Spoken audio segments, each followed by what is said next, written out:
Ok, on va continuer, enfin plus on va enchaîner avec une petite vidéo sur Bitcoin. Donc on est samedi, c'est le 29 juillet 2023, il est 11h23 AM CET. Et nous voici sur le Bitcoin, on est sur le 29 293,6.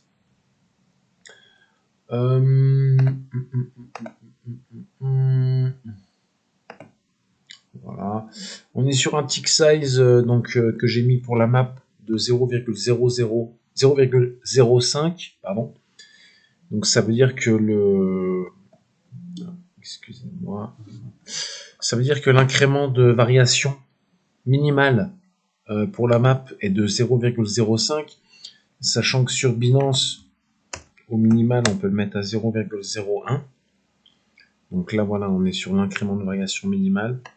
Je vais réduire un peu le scale, voilà. Ok. Ici, vous voyez, on est sur, en fait, on appelait ça sur le futur ou le forex, le pas de cotation, si vous voulez. On est sur le pas de cotation minimal qui est proposé par Binance. Alors, quand je dis minimal, ça veut pas dire que vous pouvez pas descendre en dessous avec MetaQuant. Avec MetaQuant, on peut le régler n'importe comment, comme vous voulez. Mais ça veut dire que le flux, lui, en fait, il distribue la liquidité sur ce... Je sais pas si vous avez vu là un flipping classique. On offre à l'offer violemment, on retire une grosse partie après quand même une frappe, et une frappe quand même, pour regarder de combien, mais pas énorme je pense. Hein. On retire une énorme partie et on le remplace par un bid. Vous voyez ? On remplace ça par un bid. Là, c'est vrai que le mouvement est assez impressionnant.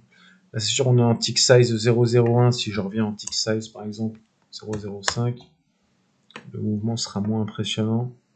Vous voyez ? Mais quand même, on a cet effet de flipping où on flippe l'offer pour le mettre au bid. Et après, ça largue en haut. Voilà, bref. Donc, je disais, le tick size, on peut le mettre au minimum à 0,001 chez Binance. Mais, si vous voulez le mettre encore en dessous, pour MetaQuant, c'est possible.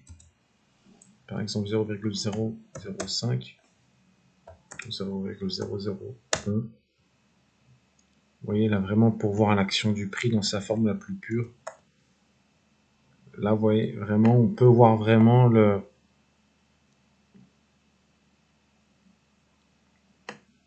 prix dans sa forme la plus pure.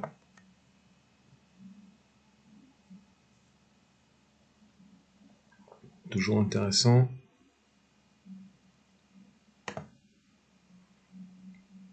Le bridge, on n'en a pas besoin.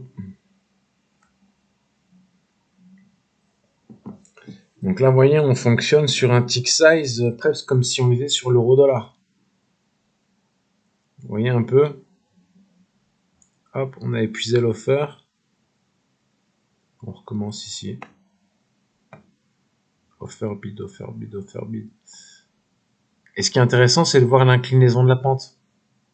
Vous voyez comme ici ? L'inclinaison de la pente. Vous voyez un peu ?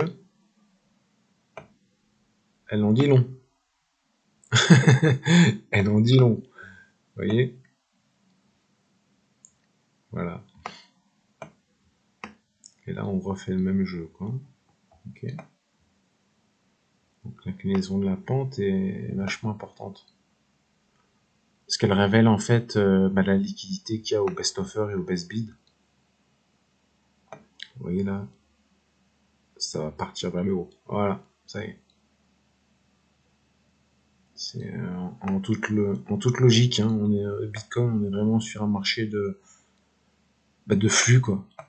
Là vraiment, c'est flag.